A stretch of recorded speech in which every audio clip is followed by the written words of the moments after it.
할렐루야. 오늘 토요 새벽의 설교는 마태복음 7장 16에서 20절까지입니다.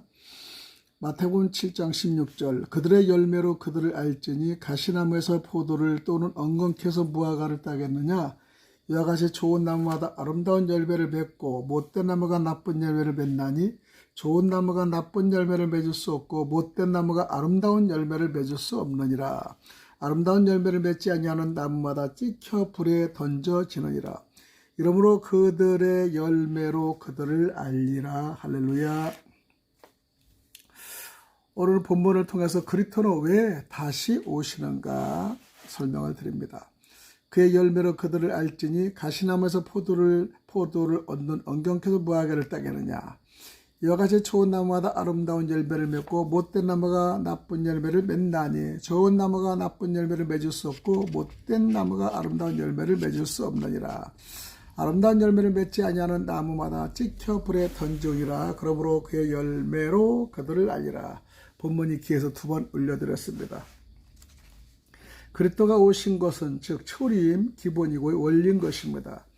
그러나 어제는 우리가 그리스도의 오심을 말하는 것이 아니고 그리스도를 왜 다시 오시는가에 대해서 문제를 다루게 되는 것입니다. 본문은 그리스도는 왜 다시 오시는가의 두 번째로서 바른 이해를 요구하고 있습니다. 예수께서는 종말론 강에서 그리스도의 다시 오심에 대하여 하나하나를 특별히 말씀하고 있죠. 마태복음 24장 30절에서 그리스도는 다시 오신다는 사실을 알리시면서 다시 마태복음 24장 31절 상반절을 말씀하시고 이어서 마태복음 24장 중반절을 말씀하시고 또 이어서 마태복음 24절 하반절을 말씀하시고 우리에게 그리스도의 다시 오심을 믿으라고 강조하십니다. 계속 왔다 갔다 하면서 아주 강조를 하시는 거죠. 왜 다시 오시는가요? 첫 번째는 기독교를 위해서 오시는가? 한번 생각해 봐야죠. 두 번째는 교회당을 위해서 다시 오시는가? 이것도 생각해 보시기 바랍니다. 세 번째 목사들을 위해서 다시 오는가? 이것도 아닌 것 같아요. 네 번째는 장로나 교인들을 위해서 오시는가? 이것도 아닌 것 같죠. 다섯 번째 전 인류의 구원을 위해서 다시 오시는가? 아닙니다. 천국과 지옥이 비어있으니 채우시려고 다시 오는가? 아닙니다. 내가 하나님 믿고 사랑하니 나를 위해서 오시는가? 아닙니다. 나의 가족과 형제 이웃을 위해서 다시 오시는가? 기타 등등 우리는 질문하지만은 이 질문은 다 옳지 않습니다. 그럼 왜 다시 오시는가요? 첫 번째는 하나님의 뜻과 요구사항이고요. 두 번째는 창조 질서의 원리를 위해서 다시 오시는 것입니다. 세 번째는 처음 하늘과 처음 땅을 없애려고 다시 오시고 새 하늘과 새 땅으로 데려가려고 오십니다. 네 번째는 하나님의 나라의 새 역사를 세우시려고 계시록 21장 1절의 말씀을 채우시려고 오십니다. 또 성경의 요구사항입니다. 여섯 번째는 그리스도 자신의 약속이고 약속 이행입니다. 약속 완성이기 때문입니다. 요한복음 13장 2절 3절에서 우리는 참조할 수가 있죠. 또 일곱 번째 천사를 통한 약속 이행이기도 합니다. 사도행전 1장 11절이죠. 또 여덟 번째는 새 하늘과 새 땅을 채우시고 기존의 모든 피조물을 태워서 없이 하려고 베드로서 3장 7절의 말씀입니다.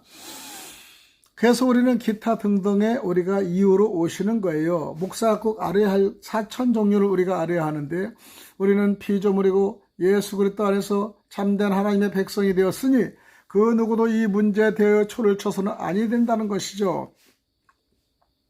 예수 그리스도의 다시 오심에 대해서는 그 누구도 바른 이해와 바른 깨달음이 없으면 결코 이룰 수는 없습니다. 마태복음 24장 29절을 보면요. 그리스도의 재림 직전에는 천지지변이 일어나고 그리고 이어지는 계시록 21장에는 순식간에 이어지는 것입니다. 여기서 말하는 순식간, 즉 순간의 순간을 의미하는데 그 누구도 여기서는 창조의 원리 앞에 왈가왈부를 해서는 결코 아니 됩니다. 마태복음 24장 42절 깨어 있으라고 하면서 재림을 목전에 두고 있는 목사나 성도는 재림 앞에서 반드시 깨어 있어야 한다는 것을 알립니다. 그러나 말세는 마태복음 24장 37절 39절까지는 떨어지니 깨어 있다는 것이 심히 어렵도다 얘기하는 거예요. 예수님과 떨어지면 깨어나기가 쉽지 않고 일어나기가 쉽지 않죠. 그거는 당연합니다. 말씀이 떨어지고 예수님과 동행하지 않고 천국을 삼으지 않고 보장을 삼으지 않고 우리는 세상에 너무 기쁘면 우리는 깨어날 수가 없다는 것입니다. 그러면 첫 번째 나무와 열매를 구별하려고 오시는데 이는 나무로서 인간을 의미합니다. 그리고 교회를 비유하기도 합니다. 좋은 나무를 구별하려고 오십니다. 마태복음 7절에는 좋은 나무는 아름다운 나무입니다. 이는 개인과 가정과 교회를 비유하기도 하죠. 이 나무는 못된 나무와는 반드시 구별되어야 한다는 것이죠. 알곡과 가라지가 구별됩니다.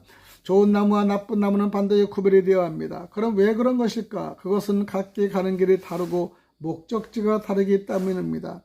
하나는 천국 가는 것이고 하나는 지옥입니다. 강남 따라 우리가 친구를 만나러 가면 지옥 가는 친구는 따라가면 아니 되죠. 우리는 이거를 구별할 줄 알아야 됩니다. 좋은 열매를 구별하려고 다시 이 땅에 오시는 것이죠. 그리스도는 오셔서 좋은 열매와 아름다운 열매부터 구분하신다는 것입니다. 왜 그렇게 하실까요? 그것은 각기 가야 하는 곳이 있고 또한 가야 하는 그곳에서 기다리는 자들이 있기 때문이죠. 잠든 목사는 도와주려고 천군과 천사가 기다리고 악한 목사는 악한 영들이 기다리고 있습니다. 목사도 마찬가지고 장로도 마찬가지고 영들이 기다리고 있어서 악한 영과 선한 영이 우리를 구분하고 이끌어 나가는 겁니다. 그래서 우리는 깨어 있어야 되고요. 떨어져서는 아니 됩니다. 악하고 못된 나무를 구별하라고 다시 오시는데 마태복음 7장 16절 2장에 보면은 이것은 기본이고 원리인 것이죠. 역사나 현실에서 당연한 것이 아니겠습니까? 그러면 왜 그런 것일까? 이에 대해 바른 이해도 필요합니다. 세상에는 악하고 못된 나무가 좋고 아름다운 나무가 함께 있으나 각기 가는 길이 다르니 언제까지나 함께 할 수 없듯이 이 세상에도 역시 그러합니다. 우리는 생각이 다른 사람하고 갈 수는 없어요. 그 다음에 이 기독교 신앙 원리가 다른 사람하고 갈 수 없어요. 교제나 대화는 할 수 있어도요, 한 일을 할 수가 없는 겁니다. 우리가 공동체에서 가끔 가다가 말씀을 나눠요. 말씀을 나누면은 이런 얘기를 합니다. 어느 분은 우리가 같이 껴야 되지 않습니까? 이런 말을 곧장 우리가 하는 것이 있어요. 그냥 사람으로 봐서는 끼어서 하는 것도 좋죠. 그러나 우리가 사람으로 봐서 끼는 것이 아니라 생각이 틀리고 방향이 틀리면 우리는 어울릴 수가 없는 겁니다. 생각과 방향이 틀리면 그게 매일 깨지고요. 그 다음에 커나갈 때 깨지고 이루어지지 못하고 회의 때 시끄럽고 그러는 거예요. 우리 생각과 방향이 하나가 되지 않는 사람은 어울릴 수가 없다는 것이죠. 그래서 예수님도 마찬가지입니다. 누가복음 16장 22절에 보면요. 이를 뒷받침하고 있는데 세상에서는 악인과 죄인들이 뒤섞어 살지만 가는 길이 다르다는 것입니다. 그리고 저 세상에서는 낙원과 음부 그리고 천국과 지옥으로 나누어지기 때문에 이제 같이 동행하도 헤어지게 돼 있어요. 그래서 마태복음 3장 2절을 보면 마태복음 3장 2절과 마태복음 13장 37절을 유념해서 보면은 악한 열매와 못된 열매를 구별하고 다시 오신다라는 것이죠. 그 다음에 마태복음 7장 이후에는요. 악한 열매는 외형은 우리가 가시가 있고 속은 독이 있어서 먹으면 죽을 수도 있고 못된 열매는 독이 있고 그 다음에 값어치가 없어서 먹을 수 없는 이 못된 열매라고 합니다. 평상시에는 보통 때는 이것들이 구별이 잘 안 되나 그러나 그리스도께서는 공의와 심판을 위해서 오신 이를 바로 잡아야 한다는 것이죠. 겉으로는 다 먹어도 그냥 영양이 될 것 같지만은 들어가서 우리는 부패가 되는 음식이 있지 않습니까? 부패된 음식은 입으로는 들어가지만 들어가면은 바로 식중독을 일으키는 그런 것이 되는 거예요. 그래서 우리가 식중독을 일으킬 수 있는 음식은 우리가 위에서 구분이 됩니다. 여러분이 천국과 지옥을 가는 것은 우리가 이 세상에서 구분이 되지만 나의 감정과 말씀의 중심으로 우리가 구별되어야 되지 않겠습니까? 마태복음 21장에 보면요. 입만 무성하고 열매가 없는 나무는 그 어느 시대 누구에도 저주의 대상이 된다는 거죠. 입만 무성, 말만 무성, 형성만 무성하는 거예요, 여러분. 여러분, 나무는 엄청 큰데 이 열매가 있는 나무가 이파리만 무성하면 의미가 없잖아요. 그러나 나무는 좀 비실한데도 잎에서 꽃에서 막 열매가 맺는 거예요. 우리 교회 앞에 메리골드를 우리 어느 목사님이 김 목사님이 주셔가지고 심었는데 몇 개 심었는데 엄청 자랐어요. 아주 자라는 그 폭발이 좋아요. 그리고 메리골드가 눈 항반성에 좋다해서 꽃을 따는데 처음에는 조금 땄어요. 또 따면 또 나고 또 나고 계속 이게 메리골드 꽃이 피는데 향기가 그 옆에까지 하면 자욱해요. 근데 이걸 말려가지고 눈에 이 차로 끓이면 눈에 황반성 눈에 좋다 해서 저 이렇게 말리고 있는데요. 그렇게 폭발력으로 자라나는 거예요. 열매가 처음에는 보이지 않듯이 하다가 또 따도 지속적으로 이거는 그래서 30배, 60배, 100배가 아니라 1000배의 가치를 이루는 그 열매의 가치가 일어난 겁니다. 그렇기 때문에 우리는요. 열매를 맺는 나무는 아주 이파리가 대형이 되지 않아도 열매를 맺는다는 것을 봅니다. 그리고 열매를 맺지 못하는 것은요. 이파리만 무성해요. 말만 무성하고 그 다음에 행동만 무성하고 발상만 무성하고 그러나 실제로 일을 하지 못한 분이 많지 않습니까? 어떤 분은 말없이 하나하나를 만들어서 올리는 사람이 있는가 하면 어떤 분은 계획과 발상은 많아도요. 용두사미가지 3일이면 끝나고요.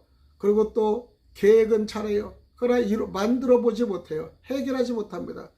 여러분 교회도 신학교 나가지고요. 신학교에서 다 3년 반 나와가지고요. 7년 동안 해서 월급쟁이로 가는 사람이 있는가 하면 개초를 숨고는 사람이 있어요. 근데 월급쟁이로 가는 것도 실력이 있어야 가고요. 이 관계가 좋아야지 갑니다. 그리고 나이가 들면 갈지 못하는데 그러면 그 당시 이것도 못하고 저것도 못하고 목회자의 사역을 감당하지 못하면서 왜 목사증을 받았나 생각을 할 때가 있습니다. 무임 목사들 많아요. 근데 무임 목사들이 나쁘다는 게 아니라 무임 목사들이 교회의 잘못된 방향을 전하는 사람도 무척 많습니다. 자기가 교회이기 때문에 교회가 무너지든 말든 교회의 형편에 따라자고 인기순으로 가는 분이 많아요. 참 잘못된 것을 배우고 가르치는 것이죠. 교회는 예수님의 기초예요. 원리예요. 예수님은 교회를요 반석을 세우시라고 했어요. 그래서 교회는요 예수님의 명령에 사실 교회 세우는 거예요. 여러분 교회를 세우는 것 무관심해서는 여러분 목사는 절대 안 됩니다. 여러분은 교회를 소중하게 생각하고요. 정말로 중요하게 생각하여 교회는요 밭이에서 흔들리 안 해야 됩니다. 밭은 움직이지 않습니다. 밭은 그러나 크기와 용도는 틀립니다. 그다음 위치마다 명품이 있고 명품이 아닌 것이 있습니다. 명품이 아닌 지역에서 정말 안에 씨를 제대로 심으면 명품이 될 수 있다는 것이죠. 그렇기 때문에 우리는요 이 밭은 교회가 딱 하고 있는 거예요. 자리 잡고 있는 거예요. 교회에서 여러분 살아가는데요. 교회를 이랬다 저랬다 피해갈 필요는 없는 거예요. 교회는 여러분이 이 살아가는 예수님이 교회를 선정해 주시고 만들어 주신 거예요. 교회는 내 것도 아니고 성도들의 것이라고 하는데 성도들도요. 성도들의 것이라고 말할 수 있는 책임 있는 사람 많아요. 교회를 사랑하고 아끼는 사람이 성도들의 것이 교회도 등한시하고 마당도 밟지 않은 사람이 무슨 성도겁니까? 그거는요. 오히려 방해꾼이 되는 겁니다. 교회는요. 와서 일을 보고 손실이 있나 없나 보고 자기 집 이상으로 가꿀 수 있는 그 마음이 있는 사람이 예수를 사랑하는 사람이지 교회에서 왔다 갔다 하는 사람은 교회를 사랑하는 사람이고 입만 왔다 갔다 하는 겁니다. 발반. 여러분 교회는요. 여러분 손이 들어가지 애착이 있는 거예요. 못 하나도 받고요. 그 다음에 무슨 뭐 안에 부품에도 옮겨놓고요. 아니면 물질에서 사서 교회 기반을 시설을 만들어 놓고요. 그 다음에 천장 지붕 뜯고요. 이런 분만이 교회를 사랑하는 분이지 말로만 왔다 갔다 하고 설교로서 교회를 채우지 않은 사람들이요. 정말하면 그런 분들이 싹군 목사 여러분. 싹군 목사가 꼭 돈하고 이런 걸 싹군 해도 아닙니다. 교회를 하는 것 같이 하면서 교회 등한시. 말씀을 드리는 것 같아요. 교회는 무관심. 그 다음에 교회 성도들 한 번도 전도하지 못하는 거. 여러분 얼마나 많습니까? 신학자들도 여러분요. 한 분만 잘 키우면 얼마나 훌륭한지 몰라요. 한 분을 제대로 못하는 신학 박사들도 많고요. 자기가 유명하다고 생각하면서 자기 설교 들을로 신학교 학생들 졸업자들이 그렇게 많이 해도 어디 설교에 따라가 보지 못하는 얼마나 많습니까? 우리는 신학교에 가면 신학교 나온 목사님이 저번에 6강 전부다 우리 황선옥 교수님은 말씀을 줘서 그 교회까지 그 다음에 신림도까지 가서 몇 차로도 배웠어요. 그런 소망이 있는 거예요. 그런 걸 알고 싶어 하는 거예요. 그러나 신학교 그냥 자기 의견만 제시하고 재림하는 사람은 별로 찾아가지 않아요. 신학교수들이 영성으로 들어간 사람 있으면 찾아가서 그 영성 배우고 싶어 하는 사람 많지 않습니까? 지금도 우리 교단에서도 보면요, 영성으로 하는 사람이 약간 뭐가 색이 틀려도요, 저는 그 영성을 배우고 싶어요. 그렇기 때문에 사모하는 거예요. 그러나 사람들은 듣기도 전에 아니야, 기야 이렇게 판단을 많이 해요. 여러분, 남의 판단을 너무 쉽사리 하는 사람은요, 자기의 인성이 잘못된 걸 여러분 아셔야 돼요. 자기 인성이 잘 된 남의 걸 판단 안 합니다. 그리고 듣습니다. 그리고 저렇게는 하지 말아야지, 이렇게 해야지, 이렇게 듣는 거예요. 판단은. 그러나 인성이 나쁜 사람은 남의 판단을 너무나 정죄를 해요. 남의 설교 정죄, 남의 행동 정죄 다 해요. 그러나 그 정죄하는 모습이 그 사람의 정죄의 모습이 그대로 있다는 걸 우리가 파악하면서 우리는 그런 행위를 해서는 아니 된다는 것입니다. 모든 나무는 열매로 그 나무를 알게 되는 것이죠. 나쁜 나무인지 아니면 못된 나무인지를 말입니다.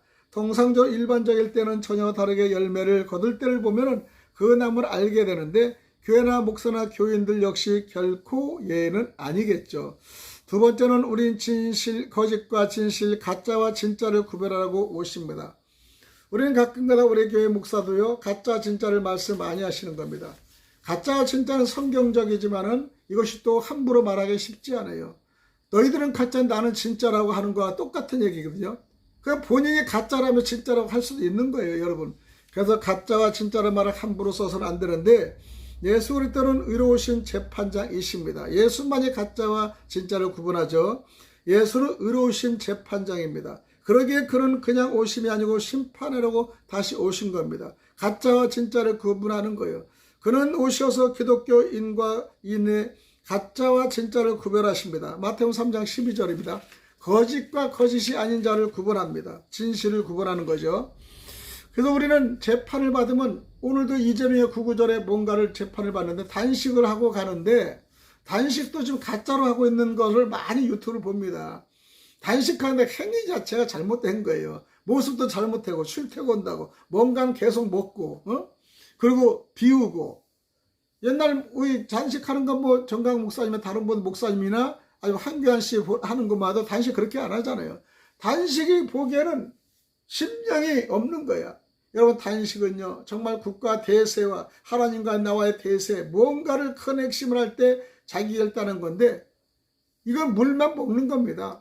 그 물병만 옆에 딱 놔두면 되지 뭐 왜 가리는 거에다 왔다 갔다 하다가 사람 만나고. 단식 때는 여러분 사람도 만나는 거 아닙니다. 수많은 사람 정치인이 와서 놀고 짜고 만난다고 그러는데 그건 전부 가짜입니다. 단식이면 만날 필요도 없어요. 오로지 자기가 하고자 하는 그 핵심을 가지고 해야 되는 거지 사람 만나고 뭐 정치 뭐 노름합니까? 그러니까 정치 노름의 가짜라고 얘기를 많이 듣는 거예요. 근데 오늘 구구절에 무슨 핵심을 받으러 간다? 이건 뭐 전부 다 150페이지 정도의 이 검사리 질문과 사항이 있지만 뭐 대답하겠어요? 한두 번 하고 나머지 모르쇠로 또 할 건데 뻔하지 않습니까? 거짓말을 하는 사람 진짜를 밝히지 않는 거예요, 여러분요. 묵비권도 자기가 맞을 때 억울하다 그럼 묵비권 할 수 있지만 너무나 거짓말을 하는데 어떻게 묵비권이 나옵니까? 증거가 다 나와 있는데. 그럼에도 불구하고 떳떳하게 그렇게 가짜와 진짜 구분이 되는 겁니다. 검사들이 육법 정서를 안 해도 우리가 봐도 가짜 구분이 되는 겁니다. 그거는. 우리 그 마태복음에 보면 가짜와 거짓들이 다르고 진짜와 참된 자들이 가는 곳이 물론 다르죠. 이제 재판이 이루어지겠지. 예수 그리스도는 진짜를 세상에 구분하시려고 다시 오신 거. 진짜를 구별하고. 이미 가짜는 판정 냈어. 근데 진짜에서 진짜를. 이게 더 어렵죠. 거기에. 그러니까 우리는 예수를 믿고 목사님이라고 해도 진짜와 가짜를 하는데 설교 잘한다고 가짜 진짜 아닙니다. 여러분, 그리고 행동을 잘하고 무슨 뭐 선한 일만 하고 가짜 진짜 아니에요, 여러분. 선한 일을 해야지 진짜다. 선한 이 사람이 천국 간다. 여러분, 아니에요, 그것도요. 기독교인이 돼서 구원을 받으면 선한 일을 가는 겁니다. 선한 일은 당연한 거예요. 근데 이거를 선한으로 해서 천국 간다? 이렇게 행위보급을 하는 사람들도 많이 있습니다. 유교적인 방법입니다. 그거 너무 심하면요. 균형을 이뤄야 돼요. 우리 설교는, 말씀은, 기독교 균형을 이뤄야 돼요. 기도만 하고 성경 안 봐도 기도 잘하면 갑니까? 기도와 그 다음에 성경 말씀 묵상과 또 성령을 받아야 돼요.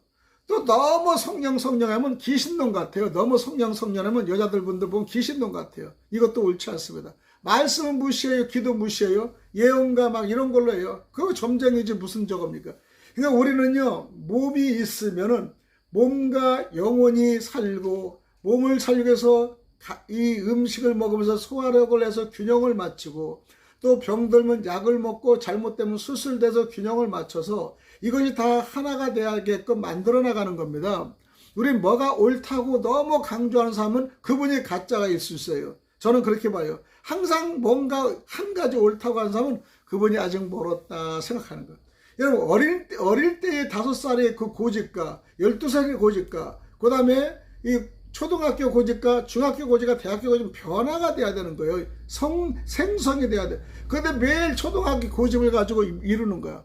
신학교 들어가서 배운 지 얼마 안 된 거 배운 거 가지고 끝까지 고집하는 원로들도 있어요. 또 너무나 세상이 변하는 세상의 문제만 가지고 변하는 사람도 있어요. 자유적인 사람들. 그렇기 때문에 자유적인 우리 믿음도 좋지만은 성경적인 어린이 같은 신앙도 좋지만 우리는 변화가 되는 거예요. 여러분 70대 싶다. 자기 나이가 드신 분이 80대 되신 분이 청년 같은 짓을 하면 됩니까? 아니 되죠. 겸손해야 되죠. 청년이나 이런 사람 모르니까 막 이렇게 하는 것들 겸손해야 되죠. 그 다음에 또 모든 것이 인격도 갖춰야 돼요. 70, 80대지 인격을 갖춰야지 70, 80대 어린애 같이 막 장난과 농담하고 설교를 농담처럼 되겠습니까? 그래도 품위를 지켜야죠, 여러분. 우리는 그런 것이 상당히 중요합니다. 예수님의 재림이 천사장 미갈이 동원되는데 데살로니가 전서 4장 10절인데요. 천사들이 동원이 되는 걸 마태복음 24장 31절에도 미갈이 동원됩니다. 예수 그리스도는 가짜를 세상에 구별하시고 오시는데 이들 가짜들은 나무나 과일 유형도 있으나 성경에서 말하는 것은 종교나 일반인들을 두고 하시는 말씀이죠. 못된 목사나 지도자들은 천국문을 사람들 앞에서 닫고서도 양심의 가책을 전혀 모르는 자들이 어찌 심판이 없겠습니까? 돈장사, 지장사, 장로도 몇 천만에 안 주는 거, 성경을 영적으로 보는 것이 아니라 이게 지휘적으로 군림하게 만들고 그 다음에 권위로 팔고 그도 누구의 자식이라는 거 팔고 그런 거 많지 않습니까? 성전과 교회당에서 우리가 장사를 하고 뒤로는 돈을 챙기는 이런 자들도 심판 대상이 되죠. 여러분이 종업원인 그 성도인데 뭐 식당이나 뭐 가게 하는 거는 그건 이득을 취한 장소죠. 그런 데서는 돈을 버는 장소기 때문에 관계없는데 교회 와서 뭔가 장사하고 그걸 이득을 챙기는 게 잘못됐다는 것이죠. 응? 어떤 교회는 그래 전도하면 얼마씩 준다고 돈을 받아서 마침 피라미드까지 하는 교회도 있다고 들었어요. 그건 잘못된 거죠. 사람을 머리 두 다운으로 계산해서 하고 많이 전도한 사람은 많이 전도했기 때문에 뭐 집사 안수집사가 되고 뭐 지역장이 되고 뭐 그런 것도 잘못된 거죠. 어쨌든 간에 돈으로 그 직분을 사고 돈으로 위치를 사는 건 잘못됐습니다. 예. 목회자도 돈으로 자격증 따는 건 잘못된 겁니다. 분명히 3년은 제대로 하시고요. 그 다음에 영성을 키우고 하나님의 말씀을 듣고 내가 그 사명을 감당할 수 있는가, 그리고 좁은데 개척을 할 수 있는 용기가 있는가. 개척할 수 있는 용단 없으면 목사 사실 자격 없어요. 대학교나 나와가지고 그냥 그 월급쟁이 목사로 가는 분들, 또 그런 분도 필요하죠. 행정적인 모국, 그 다음에 찬양, 그 다음에 상담, 유치원 다 필요하죠. 그러나 그런 그 사명을 가지고 간 분들 말고 그냥 나이가 차 월급쟁이로 내가 목사라는 얘기로 자격 하나 따가지고 자격증 받아서 목회되는 사람 많이 들어요. 그러기 때문에 그게 욕이 되는 겁니다. 자기가 목회라면요, 어디 조그마한 교회 부목으로 갈 수 없다면요, 개척해야 되고, 개척을 못하면 집에서도 해서 두세 방에 데리고 해야 되는 거예요. 이것이 진짜 목사의 참다운 기준 아닙니까? 우리 마태복음 13장이나 여러 가지 보면 심판자로 오시는데 그리스도만이 할 수가 있는 일은 아닙니다. 왜냐하면 이런 일은 공의로운 심판과 관계가 된 것인데 상호간에 그리고 언제까지나 그 상태로 그냥 둘 수가 없죠. 그래서 갈라놓고 분리라는 겁니다. 가짜와 진짜. 여러분 성도들도요, 가짜 진짜가 있어요. 근데 이제 가짜를 자꾸 오래 두면 진짜들이 다 망가져버려요. 진짜들이. 우리 교회도 약간 진짜로 싹 돌아가려다가 가짜들이 들썩들 가짜들 돌아가면 바로 진짜가 넘어지는 거예요. 진짜는 완벽하게 다이아몬드 같이 갈고 딱 되면은 이제 모조품이 따라올 수 있는데 진짜가 될랑말랑 할 때는요, 진짜 가짜가 혼선돼요. 여러분 성도도요 진짜가 되려고 할 때 그때 바짝 올라 진짜를 만들어야지. 그렇지 않으면 세상의 물질에 쫓아가서 친구 따라 강남 가고 술 퍼먹고 그 다음에 엉뚱한 짓 하고 그런 짓 하는 사람 많아요. 그리고 2, 3년에 싼 거 아무것도 없이 그냥 빵 끝나는 거예요. 얼마 안타까운지 몰라요. 응? 얼마냐. 그런 사람은 더 교회하기 힘들어요. 아예 초보자보다 조금 맛을 본 사람은 힘들어요. 소주에 맛보고 그 다음에 뭐 양주에 맛보고 쾌락에 맛본 사람이 거기에 빠져들어가서 나올 수가 없는 겁니다. 그 즐거움을 조금 터득했기 때문에. 그 예수님의 맛, 성경에 읽는 맛을 못 보면요 못 이루는 거예요. 우리는 하나님의 말씀을 읽고 듣고 그 다음에 전하는 것이 맛을 느껴야 돼요. 저는 유튜브가 이렇게 많지만요 요즘 뉴스 별로 볼 거 없어요. 거짓이 많아서. 가끔가다 어떻게 돌아가나 보지만요 그렇게 은혜가 안 돼요. 그런데 말씀을 전하는 성경을 듣고요 잠을 잘 때나 성경 읽거나 참 편해요. 여러분 한쪽에 기울이는 건 아니지만은 여러분 평강은요 주님의 말씀으로 오는 거지 우리가 세상에서 우리가 잘했다 평강 오는 거 아닙니다. 그럼 왜 예수 그리스도가 오셔서 이런 엄청난 일을 하실까요? 그리스도가 오시면 누구든 상상할 수 없는 일을 하게 됩니다. 새하늘과 새 땅의 천국의 생활을 의미하고 있는 거죠. 예수는 의로우신 재판장이니 그 무엇으로도 공으로 심판하셔야 하기 때문이죠. 그런 일을 누구도 일을 잊으면 결코 안 되고요. 막을 수 없는 겁니다. 예수님의 일을 우리가 어떻게 막겠습니까? 재림오시 오지 마세요. 그래도 이 그리스도는요 목적이 있는 거예요. 목적 때문에 오시는 겁니다. 또 하나님의 자녀를 구별하시려고 다시 오십니다. 야, 우리 구별 다시 안 돼요. 어떤 공동체에서도요 한 번에 처음에 입단했다가 거기 안 맞으면 보내잖아요. 안 맞으면. 우리 예수님도 처음에는 믿기만 하면 되는데 믿는다는 거 하고 진짜 안 믿어요. 교회 한번 발 디디고 안 와요. 그 교회 오는 게 오면 불평불만해. 교회 성전을요 교회답게 자기 집구석보다 더 못하게 생각해요. 어떤 분 교회 오면요 정말 닦고 싶고 하고 싶고 너무 기뻐하신 분인데 이분은 성령이 바로 제대로 된 사람이에요. 교회를 사랑하고요 교회를 닦고요 거기에 행복하고요 이것이 살아있는 성령의 경험자입니다. 근데 교회 오면 짜증나. 일 시킬까 두리번거려. 일 시킬 것 같으면 도망가. 그거 성령의 악령의 노라라는 겁니다. 우리 교회도 그런 분 많습니다. 일 하지도 않으면서 일 시켜서 일해서 못 온다는 사람이 있어요. 어떤 분이 일을 하면요 우리 목사님이나 어느 장로님 일하면요 그걸 가지고 불평불만해서 나가는 분이 있어요. 왜냐? 성령이 사로잡히지 못하는 거야. 교회가 물질이나 밥이나 먹으러 오는 것으로 우리가 생각하면 안 돼. 교회는 말씀을 먹고 우리가 깨닫고 예수님을 어떻게 돕고 예수가 동행하고자 하는 그런 마음을 가질 때 교회는요 자기가 헌신한 사람만이 교회를요 사랑하고요 자기가 교회에서 가꾸는 사람의 교회를 사랑하는 거예요. 자기가 헌신하고 교회에 가꾸지 않으면요 말씀 들어도 은혜가 안 오고요 교회를 자기 것 같은 생각 안 해요. 나의 교회 내 교회라고 생각하지 않았어요. 남의 교회로 생각해요. 남의 교회. 사탄 교회인가요? 나 왜 남의 교회로 내 교회로 생각해야죠. 여러분 우리는 세상에는 하나님의 자녀들보다 마귀의 자식들이 더 많습니다. 에덴에서 그렇지 않습니까? 창세기 3장에서 1절 6절 보면 세상에도 그렇습니다. 창세기 4장 7절 9절에 보면 그 창세기 6장을 보면 천년의 수명을 120년 단축시킨 사건이 있죠. 부끄러움을 모르는 낫 가족이 뻣뻣한 자식들이 얼마나 많습니까? 아담과 하와도 죄를 져놓고 뻣뻣해졌어요. 그리고요 부끄러움을 알았습니다. 부끄러움 보일 때는 천진했죠. 우리 어린이 아들이 밝아면 모르잖아요. 그러나 어른이 되면 알잖아요. 이미 우리가 사리를 판단하는 거야. 죄를 짓고 나니까 사리가 판단되어 부끄러움을 아는 하와가 됐지 않았습니까? 지도자가 마귀의 손을 잡고도 뻔뻔하게 생활하는 것이 많습니다. 회개하지 않고요. 겸손하지 않고요. 그 다음에 안 그런 척하면서 많아요. 여러분. 이런 부끄러움을 모르고 함으로써 귀한 일이 아닐까요?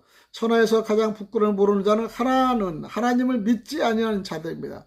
정말로 뻔뻔해서 하나님을 믿지 않은 자들이 가장 뻔뻔하죠. 짐승이라고 하잖아요. 그리고 다른 하나는 마귀의 자식들이 된 자, 마귀 사탄에 넘어진 자, 참 뻔뻔하죠. 다른 하나는 지옥의 자식들이 된 그들이 뻔뻔하지 않습니까? 예수 그리스도는 사람의 씨와 짐승의 씨를 구별하여 다시 오십니다. 에레미야 31장 27절의 말씀인데 세상에는 하나님과 속한 자, 그 씨들이 있습니다. 이들은 하나님의 자녀야 됩니다. 그러나 이 세상에는 짐승인 자녀에게 속한 씨인들이 자녀들이 많습니다. 그러나 어리석으면 이 문제를 해결하지 못하면 큰일이 나죠. 왜? 그리스도는 하나님의 자녀와 마귀의 자녀를 공히 구별하고 심판하려고 다시 오시는 것일까 생각해봐요. 예수 그리스도는 하나님의 자녀들을 세상이나 마귀들로부터 구별하기 위해 다시 오시는데, 예수 그리스도는 마귀의 자녀들, 요한복음 8장 44절을 보면 마귀의 자녀들 구별하기 위해 다시 오신다는 겁니다. 마귀와 같이 놀게 할 수 없다는 겁니다. 이런 상황에서 언제까지 이 양자를 그냥 둘 수 없다는 것이죠. 예수 그리스도는 다음을 해서 다시 오시는데 참된 이스라엘과 거짓된 이스라엘을 구별하시려고 오시는 거죠. 그러니 이런 유형들만이 기독교 회당의 안에는 가짜와 진짜를 구별하는 겁니다. 오늘은 그 가짜 그 진짜를 구별하러 오신 그 예수님 우리가 바라보면서, 야, 내가 오실 때 이제 진짜가 돼야겠구나. 교회를 사랑하고 말씀을 사랑하고 회개하며 예수님이 원하는 길로 가서 진짜가 돼야겠구나, 이렇게 여러분 생각하는 귀한 시간을 잡았으면 좋겠습니다. 우리가 알아야 할 것은 그리스도의 재림을 놓고 장난을 치면 아니 된다는 것입니다. 그리스도가 우리 교회 목사나 교인, 우리 가정을 위해서 오신다는 잘못된 사고나 신앙은 절대로 아니 된다는 생각을 여러분 가지시기 바랍니다. 잘못하면 미신이나 신화나 우상에 빠질 염려가 많이 있기 때문이죠. 그리스도의 다시 오심을 인간이나 세상과 결부시키지 말고 하나님 아버지와의 관계로 결부시키는 여러분의 나와의 관계가 되시길 바랍니다. 우리는 교회와 담임 목사의 관계도 아니에요. 우리는 여러분이 믿는 그 믿음이 교회를 통해서 깨닫고 하나님과 우리의 관계, 하나님과 여러분의 관계를 개선시키고 절충시키는 겁니다. 그러니까 재림 오실 때 하나님이 그래 너는 됐어 안 됐어 이렇게 구별할 수 있는 거 좋죠. 우리도 성도들 구별하잖아요. 야, 이분 같으면 우리 교회에서 함께 동행하고 싶다. 이분 같아서 나가도 그만이야. 이렇게 느낄 수 있잖아요. 교회를 사랑하고요, 말씀에 삼하고요, 아멘하고요. 그 다음에 뭘 오면 교회 충성된 사람은 목사님이 진짜 함께 하고 싶잖아요. 예수님도 그렇지 않겠습니까? 내 말에 아멘하고 순종하며 세상의 즐거움보다도 좁은 길로 가기를 원하고, 또 그 다음에 낮은 자가 되기를 겸손한 자를 원해서 거기에 자꾸 따라가려고 하는데, 매일 자기 교만과 자기 자랑하면 하나님은, 예수님은 얼마나 기분 나쁘겠습니까? 그렇게 동행하지 못하는 그들은 그렇게 내 말을 들었는데 왜 그렇게 변화가 안 되냐, 이렇게 한탄하지 않겠습니까? 그래서 이번에 재림 다시 오시는 건요, 가짜와 진짜를 구별하시려고, 그 다음에 마귀에 넘어진 그들을 다시 한번 넘어지지 않도록 하시려고, 그만큼 우리를 사랑한다는 것이죠. 여러분 그걸 믿겠습니까? 믿으셔야 된다는 걸 여러분 믿어야 됩니다. 안 믿으면 여러분 인생의 마지막에는 없어요. 아무리 헌금 많이 내도요 끝나고요, 교회 아무리 출석을 잘해도 끝나고요. 여러분 주님과의 나와의 관계 개선이 철저히 될 때 우리 교회도 사랑하는 거예요. 사랑하는 마음이 생기는 거고, 담임 목사의 말씀도 존경하고 듣는 거예요. 여러분 그렇지 않고 말로만 예의예고로 뒤에서 뒷박가는 그런 성도들, 사업한다고 주일날에도 안 하고, 바쁘다고 주일날도 안 하고, 주일날 친구 만나고 낚시 만나고 낚시 치고, 그 다음에 골프 치러 가는 사람들, 주일날에 하루 장사해서 벌려고 하는 사람들, 다 주님하고 관계없는 사람들이에요. 여러분의 개인 욕심만 허드라는 겁니다. 그런 부분을 기도해서 가끔가다 가서 주여 복을 주옵소서 기도합니까? 심판의 이 판단이 가짜나 진짜가 안 되고 구분받는 일에만 앞장 좀 섰으면 좋겠습니다. 오늘도 귀한 여러분의 마음을 강타하는 마음이지만 여러분이 살기 위해서는 이런 말씀을 드려야 됩니다. 오늘 여기까지 말씀을 드리겠습니다. 아버지 하나님 감사합니다. 구별된 삶을 살기로며 재림하는 예수님이 왜 오시고 사탄의 공세에 넘어지지 않고 그다음에 가짜 진짜를 구별해서 오신 심판의 예수 재림을 우리가 정말 진정으로 깨닫고 알 수 있도록 도와주시옵소서. 오늘도 감사하며 살아계시 역사하시는 그리스도 대신 예수님 이름 받도록 간절히 기도드리옵나이다. 아멘. 할렐루야.